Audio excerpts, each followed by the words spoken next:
모든 크리스천의 집에는 세 가지 달력이 있다고 그럽니다. 하나는 평범하고 일반적인 달력입니다. 11월 29일 다음에 11월 30일이 표시되어 있고, 그 다음에 11월 31일, 그 다음에 12월, 이렇게 날짜가 표시된 평범한 달력입니다. 근데 이 달력에는 1년 365일이 다 표시되어 있지만 그 양적인 시간이 가지는 의미 이상을 발견할 수 없다는 한계가 있습니다. 그럼 두 번째는 마귀가 걸어놓은 달력이 있습니다. 이 달력은 모든 날이 내일로 표시되어 있습니다. 내일 하면서 살다가 평생 아무것도 하지 못하게 만드는 달력, 마귀가 걸어놓은 달력이 있다는 겁니다. 그리고 세 번째는 하나님이 걸어놓으신 달력이 있습니다. 하나님이 걸어놓으시는 달력은 첫 장을 덜추어도 오늘, 그 다음 장을 덜추어도 오늘, 1년 내내 오늘로 살아가게 하시는 달력입니다. 오늘에 주시는 하나님의 메시지를 듣게 하시고, 오늘에 해야 될 하나님의 사명을 발견하게 하시고, 오늘을 감사하게 축복되게 살아가게 하는 것이 하나님의 달력이라고 하는 것입니다. 오늘 우리 사랑하는 성도 여러분들은 하나님께서 오늘이라고 보여주시는 달력, 오늘이라고 말씀하시는 그 신호를 따라서 살아가는 그리스도인들이 되시기를 소망합니다. 이스라엘 백성들이 출애굽하면서 날마다 바라보았던 하나님의 신호가 있었는데, 낮에는 구름 기둥, 밤에는 불 기둥이 하나님의 신호였습니다. 이 둘은 따로 존재하는 게 아니고, 낮에는 구름 기둥이었던 것이 밤에는 불 기둥으로 변하는 것이었고, 40년 동안 이 신호를 바라보면서 광야를 행진했습니다. 이스라엘 백성들이 출애굽을 하고 광야로 들어섰을 때 그들은 이제 돌아갈 수 없는 선택을 한 겁니다. 마치 한니발 장군이 위수령을 어기고 루비콘 강을 건너간 다음에 주사위는 던져졌다, 이렇게 말한 것처럼 더 이상 어떤 선택의 가능성이 없는 그 결정을 내린 거죠. 그때 그들을 지배하던 의문이 있었는데, 이 광야에 과연 하나님이 우리와 함께 하시고 우리와 함께 계시는가 하는 겁니다. 뭔가 대단히 중요한 인생 결정을 했는데, 이 결정 가운데 하나님이 함께 하시는가? 정말 하나님이 여기에 계시는가? 자, 이럴 때마다, 이 의문이 생길 때마다 하나님의 대답이 있었는데, 그 대답이 바로 구름 기둥과 불 기둥이었다. 그것을 바라볼 때마다 하나님은 낮에도 우리와 함께 하시고 하나님은 밤에도 우리와 함께 하신다. 그것을 알 수가 있었습니다. 그리고 이 신호는 오늘날에도 우리 하나님을 믿는 사람들이 어떻게 살아가야 하는지를 보여주는 상징입니다. 우리는 날마다 하나님의 임재 앞에서 하나님이 날마다 우리와 함께 하신다고 하는 이 믿음 속에서 살아가야 한다는 것입니다. 우리는 구름 기둥과 불 기둥의 상징을 통해서 하나님은 과연 나의 삶 속에 함께 계시는가를 살펴보고, 나는 하나님의 인도와 보호 속에서 살아가고 있는지를 확인해 볼 수 있어야 합니다. 그래서 우리는 자기가 주는 신호를 따라서 살아가는 사람이 아니라 하나님이 보여주시는 표시를 따라서 살아가는 사람들이 되어야 할 줄로 믿습니다. 오늘 하나님이 주신 시간 속에서 하나님의 음성을 듣고 하나님의 동행하심을 알고 하나님의 인도하심을 바라보면서 이 광야와 같은 인생길을 걸어가는 모든 성도님들이 되시기를 소망합니다. 자, 오늘 함께 보신 말씀에서 하나님은 이스라엘 백성들을 홍해의 광야 길로 돌려서 인도하셨다고 했습니다. 하나님이 홍해의 광야 길로 돌려 백성을 인도하시네. 자, 이 말씀이 어떤 의미를 가지고 있는지 생각해 볼 때 놀라운 발견을 할 수가 있습니다. 17절에 보면은 이 애굽왕 바로가 왜 하나님이 이스라엘 백성들을 광야길로 돌리셨는지 이 애굽왕 바로가 그 의미를 알고 있어요. 바로가 백성을 보낸 후에 블레셋 사람의 땅의 길은 가까울지라도 하나님이 그들을 그 길로 인도하지 아니하셨으니 이는 하나님이 말씀하시기를 이 백성이 전쟁을 하게 되면 돌이켜 애굽으로 돌아갈까 하셨습니다. 이 말씀을 보면 이스라엘 백성들이 출애굽을 해요. 그 다음에 바로가 어떤 생각을 했는지 알 수 있습니다.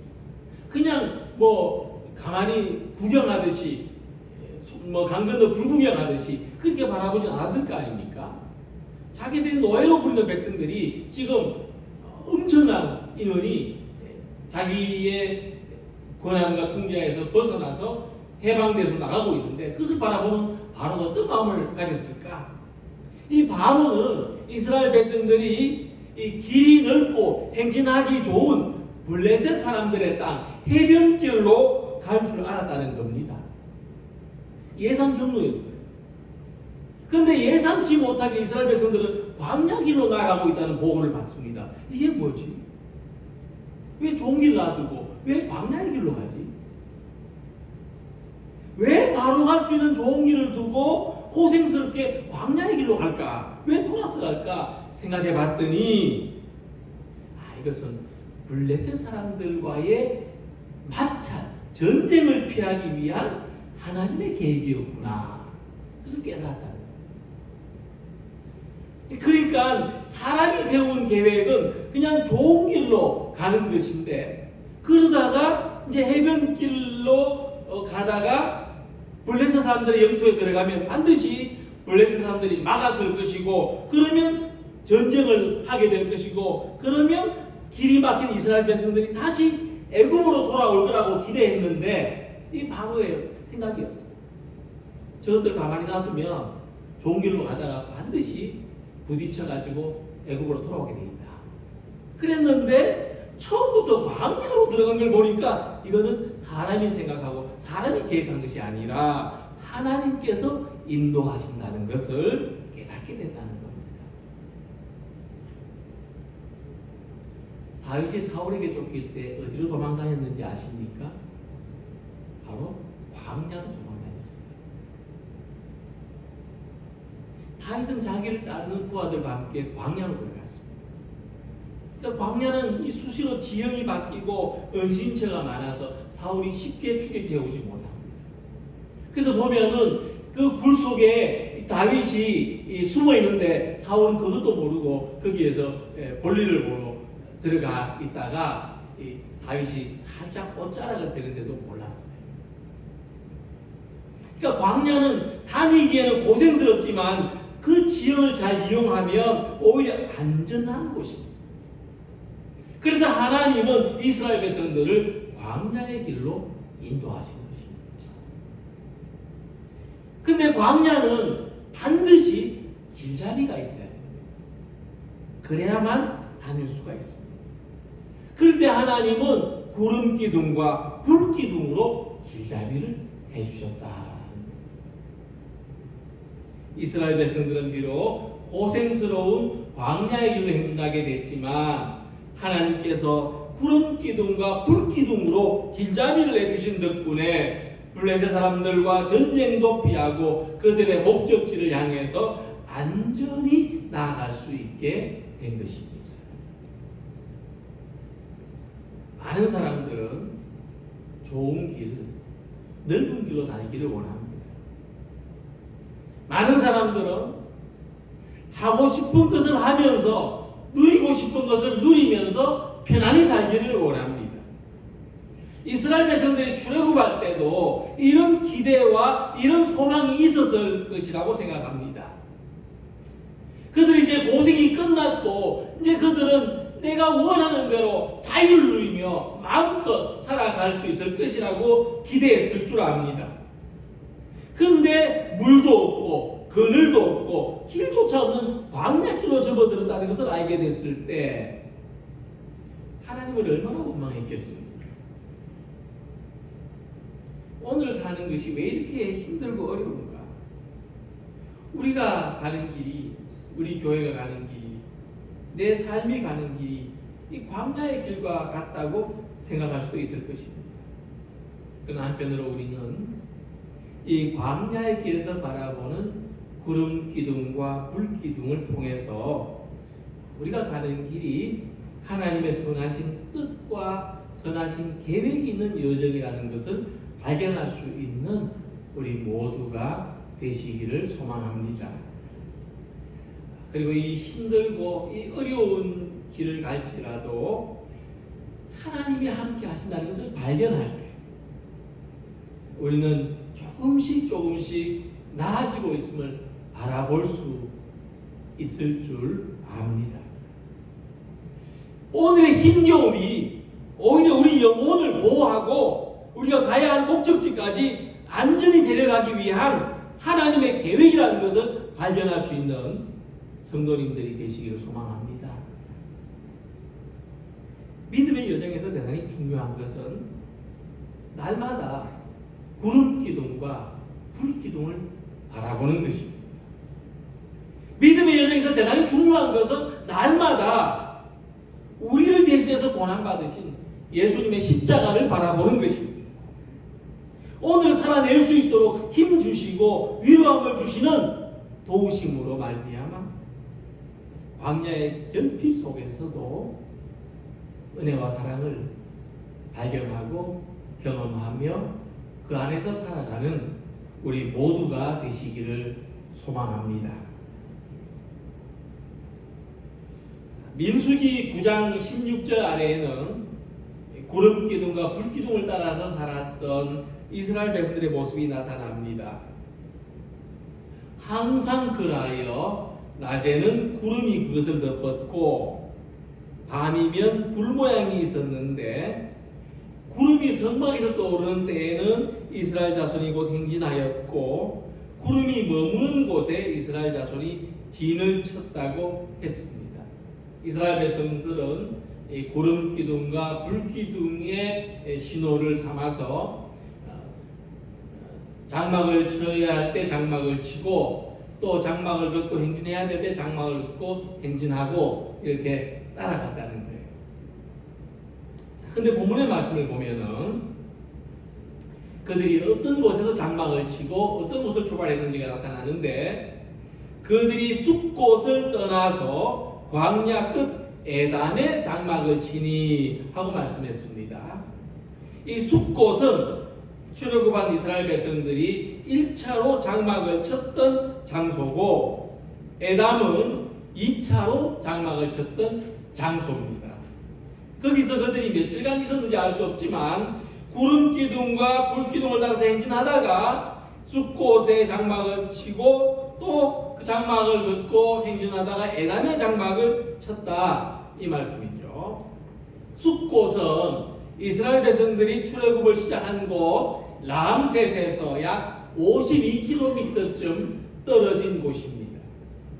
그러니까 이들이 숲곳에 도착하기까지는 약 하루 반 정도, 그러니까 이틀 정도 걸렸을 것이라고 봅니다. 그리고 에담은 숲곳에서 하루 정도 걸리는 길에 위치한 곳입니다. 이곳은 20절에서 광야 끝이라고 되어 있습니다. 그런데 이 표현이 굉장히 의미가 깊습니다. 애굽 땅에서 볼 때 이 에담은 광야가 시작하는 곳입니다. 절대 끝이 아닙니다. 에담에서부터 광야가 시작돼요. 그런데 그 건너편 가나안 땅에서 바라볼 때 이 에담은 광야가 끝이 나는 곳입니다. 자, 그러면 이 20절 말씀이 뭐냐면 이 에담이라고 하는 이 지역, 이 장소를 애굽 땅의 시점에서 바라본 것이 아니고 가나안 땅의 시점에서 바라봤다는 겁니다. 그렇기 때문에 이 에담을 광야 끝이라고 표현한 거예요. 자, 이 말씀을 보면 이 출애굽을 시작하고 광야에 들어선 이스라엘 백성들이 바라볼 때는 이 광야가 언제 통과할지 모르는 막막한 곳일 수밖에 없습니다. 에담에 와서 이제 광야가 이제부터 시작이구나. 우리가 막 하루 밤낮을 걸어와서 1차로 장막을 치고 또 하루를 걸어와서 또 힘들게 여기까지 왔는데 아이고 이제 광야가 시작하는구나. 이런 마음이죠. 내 고생이 이제 좀 끝날 줄 알았는데 아이고 이제부터 고생이구나. 이런 거죠. 근데 그들이 약속받은 위치인 가나안 땅에서 바라보면 광야가 끝나는 장소입니다. 무슨 이야기를 합니까?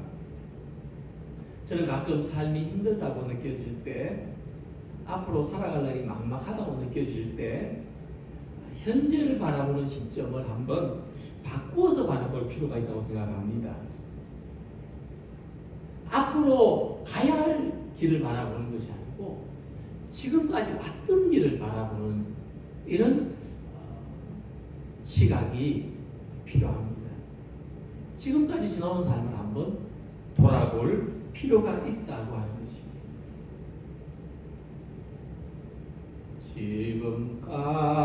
지금까지 지내온 것 주의 크신 은혜라.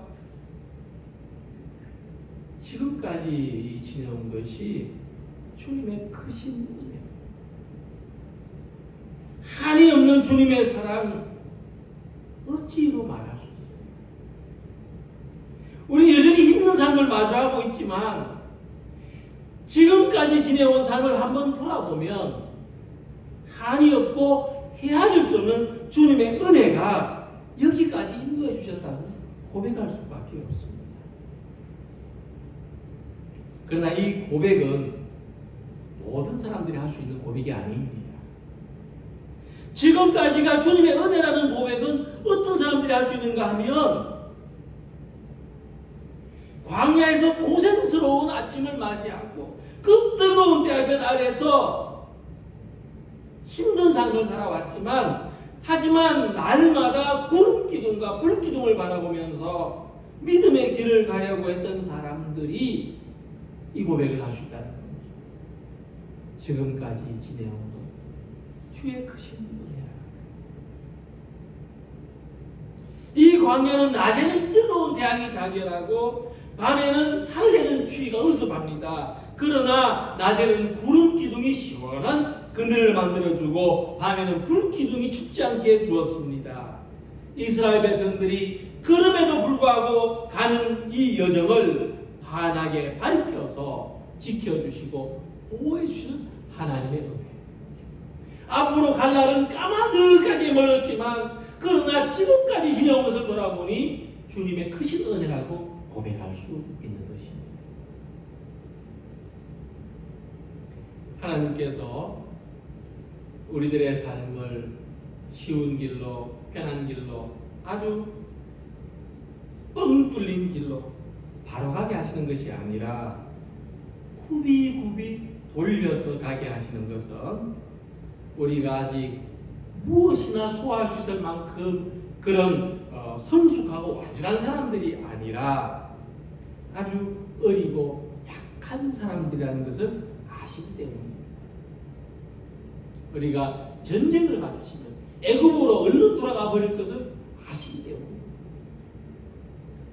하나님은 이 약함과 부족함을 아시기 때문에 광야길을 돌려서 가게 하시는 대신 구름 기둥과 불 기둥으로 지켜주시고 보호해 주시는 줄로 믿습니다. 이 광야의 삶을 내가 가진 힘으로, 내가 가진 지식과 경험으로 가려고 하는 사람은 항상 경험치 못한 새로운 고난과 만나게 될 것이고, 새로운 문제와 새로운 어려움을 맞닥뜨려야 하는 시련과 고난의 길을 갈 수밖에 없을 것입니다.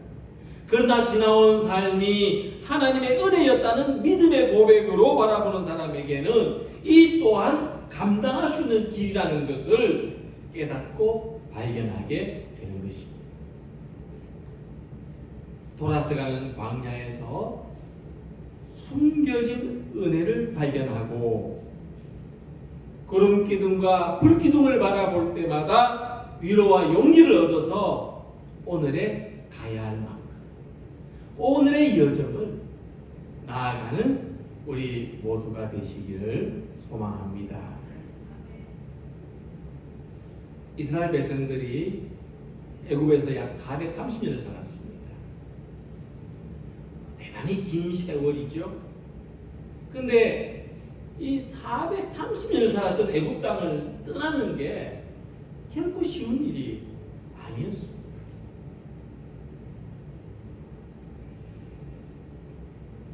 애굽을 떠나는 것도 쉬운 일이 아니었지만 물과 양식이 없는 이 죽음의 땅, 길이 없는 이 절망의 땅, 광야의 생활을 해야 된다는 것은 더더욱 힘들고 고통스러운 일이었습니다. 그런데 이같이 절박한 상황 속에서 이스라엘은 혼자가 아니었고 그들을 출애굽시키신 하나님께서 그들과 함께 하시면서 마치 어미 닭이 날개 아래 새끼들을 품은처럼 그들을 보호하시고 인도하시고 구름 기둥과 불 기둥으로 그들을 감싸 주셨다는 것입니다. 여호와께서 그들 앞에서 가시며 낮에는 구름 기둥으로 그들의 길을 인도하시고 밤에는 불 기둥으로 그들에게 비추사 낮이나 밤이나 진행하게 하십니다. 특별히 하나님께서 그들 앞에서 가신다는 이 표현을 주목해서 봐야 합니다. 출애굽한 이스라엘 백성들이 광야를 거쳐서 가나안으로 가는 동안 하나님은 그들 앞에서 그들을 보호하시기 위해서 선발대로 마치 그 정탐꾼처럼 항상 그들 앞에서 떠나지 아니하셨다는 것을 강조하는 것입니다. 이 광야는 이스라엘 백성들이 경험해보지 못한 장소입니다. 애굽에서 살았던 그들은 한 번도 광야에 나가본 적이 없습니다. 오히려 이스라엘 백성들한테 애굽은 삶의 장소고 광야는 죽음의 장소입니다. 그런데 이 광야의 길을 가는 동안 하나님이 그들 앞에서 가셨다는 것입니다. 마치 등산할 때 숙달된 사람이 초보자를 인도해 가는 것과 같습니다. 제 친구 중에는 지금도 오전 동안에 새벽 기도를 마치고 오전 동안에 한라산 정상을 다녀오는 사람이 있습니다. 물론 한라산 가까운 데 살겠지요. 근데 제가 이 친구를 따라서 처음 등산한 곳이 지리산이었습니다. 이 친구는 자기 한 걸음 뒤에만 따라오면 된다. 그래서 등산을 나섰는데 정상까지 8시간이 소요되는, 정상에 올라가는데 8시간이 소요되는 난코스로 저를 인도해 갔습니다. 1박 2일을 등산하는 동안 저는 경치를 구경할 틈도 없이 친구 뒤만 따라 걸었습니다. 한 번은 바위 틈에 올라가던 그 친구가 조심해라 그러는 겁니다. 보니까 바위 위에 독사 한 마리가 볕을 쬐고 있었어요. 또 조금 올라가는데 한 걸음 기다렸다가 오라는 겁니다. 이번엔 또 뭐냐 하고 물으니까 방구 낀다 그러는 겁니다. 가스가 다 날아갈 때까지 멀찍이 떨어져 있다가 올라갔습니다. 근데 그 다음에는 한 번도 뒤떨어져서 가지 않았어요. 근데 지금 생각해 보면은요, 제가 그 친구를 따라간 게 아니고 초보자인 제가 잘 따라올 수 있도록 자기 걸음을 맞추어줬다는 생각이 듭니다. 이스라엘 백성들이 구름 기둥과 불 기둥을 따라서 행진할 때도 그들이 하나님 뒤를 따라간 것이 아니라고 합니다. 그래서 하나님께서 그들에게 걸음을 맞추어 주셨다. 그렇게 하시지 않았다면 이스라엘 백성들은 모두 광야에서 하나님을 다 놓쳐버리고 광야에서 길을 잃고 말았을 겁니다. 그래서 22절 말씀을 보면은 낮에는 구름 기둥, 밤에는 불 기둥이 백성 앞에서 떠나지 아니하니라고 했습니다.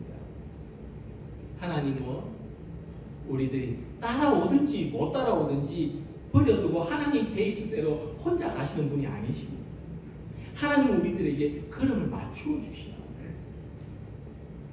우리를 떠나지 않으시고, 특히 우리가 힘들고 지칠 때, 우리가 문제를 만나고 어려울 때 하나님 우리 곁에서 지켜주십니다. 우리를 보호해 주십니다.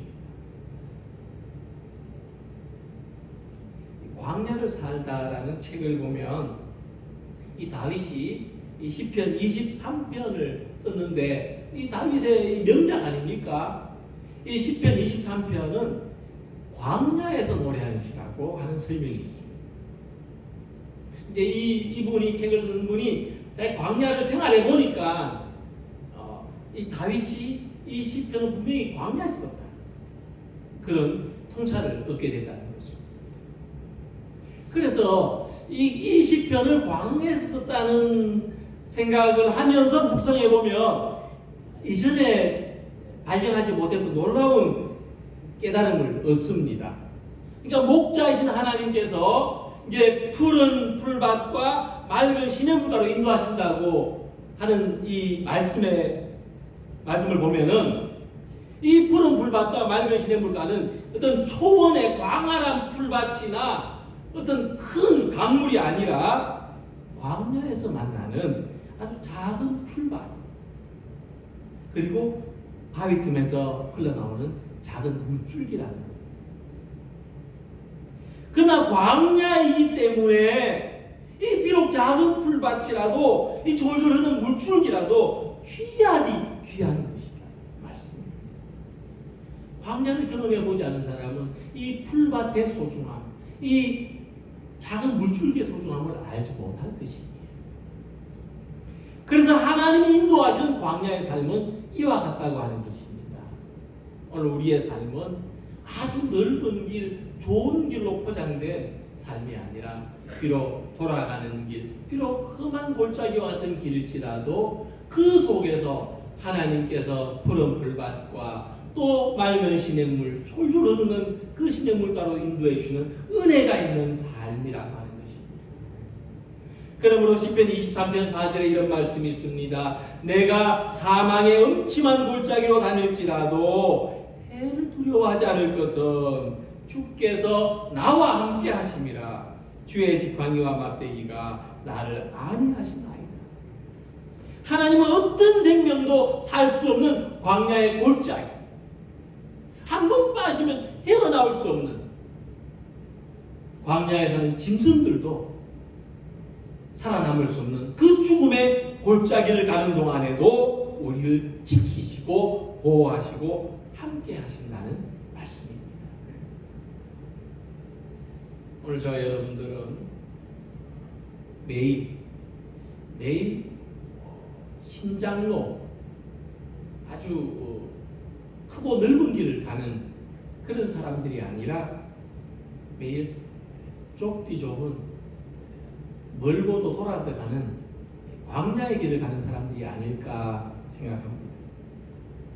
눈을 뜨면 오늘도 참 좋은 하루구나, 오늘 하루도 내가 어떻게 누리고 어떻게 즐길까 행복한 고민을 하는 사람이 아니라 오늘도 또 어떻게 살아야 되나 싶을 만큼 또 힘들고 고단한 삶을 맞이하는 분들도 많을 것입니다. 특히 지금은 아마도 많은 사람들이 그렇게 하루를 맞이할 것입니다. 오늘도 무사히, 오늘도 별일 없기를. 그러나 하나님은 광야를 지나는 동안 우리의 결핍을 채워주시고 우리를 인도하시고 우리를 지켜주십니다. 그 상징이 바로 구름 기둥과 불 기둥입니다. 그 다음 오늘 우리들은 이 구름 기둥과 불 기둥을 어떻게 발견하고 어떻게 바라보아야 하겠습니까? 하나님께서 우리들에게 언약의 징표로 세우시고 우리들에게 구원의 도구로 삼으신 예수 그리스도의 십자가, 이 주님의 십자가를 바라보며 오늘도 믿음의 발걸음을 한 걸음 한 걸음 옮기며 나아가는 우리 모두가 되시기를 바랍니다. 예수님의 십자가 아래 그 그늘에서 쉼을 얻고 예수님의 십자가 아래 그 따스함과 위로를 경험하고 예수님의 십자가 아래 그 사랑의 확인, 우리를 지켜주심과 보호하심을 경험하며 살아가는 우리 모두가 되시기를 주님의 이름으로 기원합니다. 기도드리겠습니다.